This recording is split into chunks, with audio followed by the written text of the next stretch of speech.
యూపీలో ఘోర ప్రమాదం జరిగింది. కన్నౌజ్ రైల్వే స్టేషన్లో నిర్మాణంలో ఉన్న భవనం పైకప్పు కుప్పకూలింది. దీంతో పలువురు కార్మికులు శిథిలాల కింద చిక్కుకుపోయారు.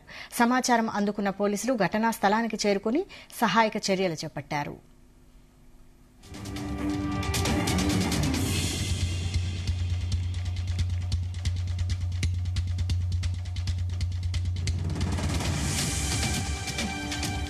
శిథిలాల కింద కనీసం 20 మంది చిక్కుకుని ఉండొచ్చని ప్రాథమిక సమాచారం. ఇప్పటి వరకు 6గురిని కాపాడి ఆసుపత్రికి తరలించారు. శిథిలాల కింద వారిని వెలికి తీసేందుకు సహాయక చర్యలు కొనసాగుతున్నాయి. యూపీలోని కన్నౌజ్ రైల్వే స్టేషన్లో ఆధునికీకరణ పనుల్లో భాగంగా పలు నిర్మాణాలు చేపట్టారు.